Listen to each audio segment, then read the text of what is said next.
Sveiki gyvi, su jumis sveikinasi laida Renkuosi knygą ir aš, Audrius Ožalas. Šiandien laidoje pasaulyje daug dėmesio sulaukusi knyga Lauren Groff kūrinys Moiros ir Furijos. Šią knygą lietuvių kalba išleido Baltos lankos, o iš anglų kalbos vertė Aistė Kvedaraitė Nichols. Ši knyga išties smarkiai aptariama visame pasaulyje. Jos populiarinimui žinoma labai daug pridėjo tas faktas, kad Jungtinių valstijų prezidentas Barackas Obama būtent šį kūrinį įvardino mėgstamiausia savo 2015 metų knyga. Šis kūrinys tapo 2015 Amazon.com metų knyga. Moiros ir Furijos buvo nominuota nacionaliniai knygos premijai.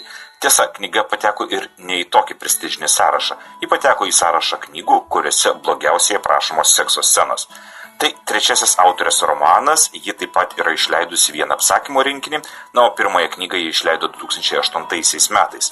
Ir jau tuo romanu The Monsters of Templeton pelnė pripažinimą. Pateko į Orange Prize naujų autorių trumpą į sąrašą.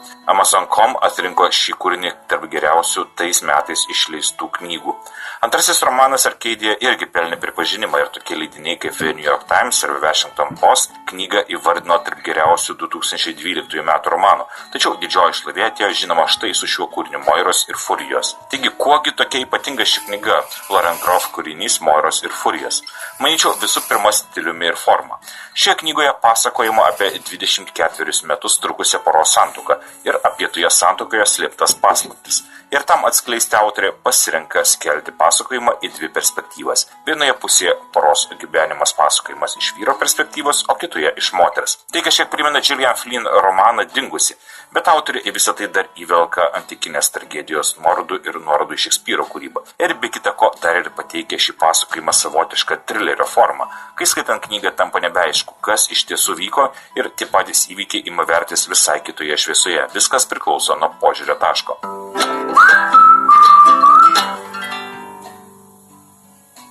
Jeigu reikėtų apibūdinti šios knygos mintį trumpai, sakyčiau, kad tai romanas apie tai, kas griauna santuoką, kokie susvetimėjami gali būti žmonės gyvendami kartu, nors iš išorės jų ryšys gali atrodyti tobulas. Tai knyga apie tai, kaip išoriškai ideali santuoka ima vertis kaip ta, kurie daug pykčio, šaltumo, nesusikalbėjimo, išdavysčių ir keršto. Apie šią knygą portale 15 min recenziją rašė Jurga Mandrijauskaitė. Ji rašė, kad Moiros ir Furijos prasideda tikrai daug žadančiai, intriguojantis teatrališki personažai ir jų paveikslai, vaizdingas, stilingai parašytas tekstas, kupinas nuostabių metaforų, taiklių pasakotojo išskirtų intarpų.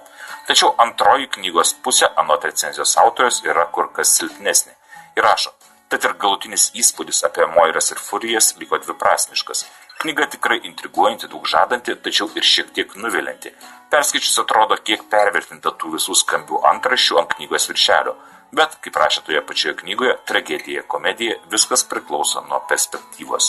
Aš galiu pasakyti, kad ši knyga tai originalus įtraukiantis skaitinys, norintiems nerti į tamsias žmonių tarpusavio santykių gelmes. Taip, savotiška trilerio forma kiek užsižaidžiama, tačiau galbūt būtent tai ir leido šiai knygai Moiros ir Furijos visame pasaulyje pakliūti į bestsellerių sąrašus. Tiek šį kartą laidoje Renkuosi knygą, su jumis buvau aš, Audrius Ožalas. Geros jums dienos ir gerų skaitinių.